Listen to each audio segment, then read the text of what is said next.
I am respectfully addressing this correspondence to the chair and managing partner Barbara L. Becker of Gibson, Dunn.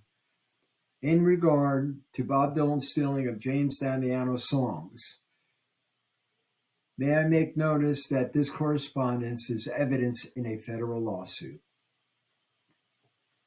There are some key factors I would like to cite. The first being that Judge Simandl's opinion from his summary judgment opinion does not at all reflect the facts of the case in James Damiano versus Bob Dylan. This is verifiably substantiated through my website at blowin.org. Said website contains many hours of videotaped depositions that are incriminating to Bob Dylan. It is also a material fact that the following statement has been on the record of the court well over 25 years. Statement is, it is publicly and judicially uncontested by Bob Dylan and Bob Dylan's law firms, Monet, Phelps and Phillips, Parcher, Hayes and Snyder, Hecker, Brown and Shurey, and Sony House Counsel, that Bob Dylan and people in Bob Dylan's entourage have solicited James Damiano's songs and music for a period of over 10 years and 11 months. I have been left no choice but to call you out on your law firm's substantiated, nefarious, and illegal behavior. I have received no response from you concerning my January 15th email to you, which cites Oren Snyder's substantiated and illegal fraud. As you know, Mr. Snyder has documented and validated his fraud to the record of the court. The file number of the Department of Justice on this case is 245-2370. Besides Oren Snyder's substantiated and documented fraud, I must mention to you that I have made numerous attempts to have my songs returned to me that were produced during the discovery phase of my lawsuit with Bob Dylan.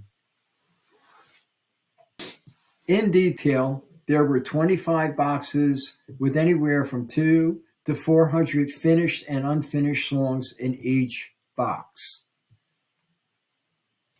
Some of the boxes included tape recordings of my songs. Mr. Snyder has not responded. Might I add that the 27-year-old gag order that is still in effect is in violation of the First Amendment, and its existence is as nefarious as Oren Snyder's fraud. I'm quite sure your acumen concerning decision-making is far superior to Mr. Snyder's decision-making, and I'm sure that a conversation between you and I would benefit everyone involved and not involved. I have emailed you my phone number and my email address. Part of the relevant information is on my website at blowin.org. Said website contains videotape deposition materials, which is incriminating to Bob Dylan as well as Oren Snyder. There are also blatant admissions of guilt by Bob Dylan. Thank you for your time.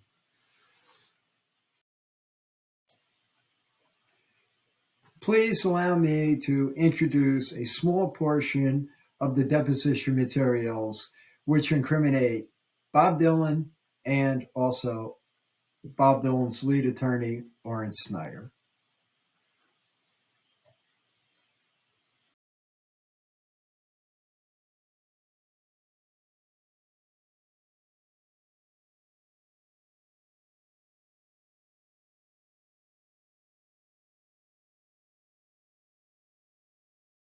Concert, if we may, to the time when you offered the tickets to Mr. Damiano before the concert actually took place. Okay.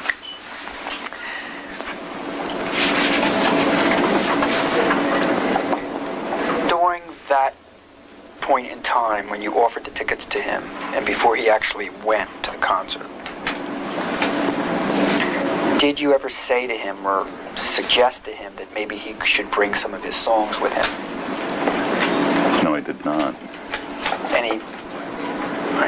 Do you deny saying that, or is it you just don't recall one way or the other? I denied suggesting to Jim that he bring songs along with him. I did, however, concur with him when he asked me, do you think I should bring my songs with me?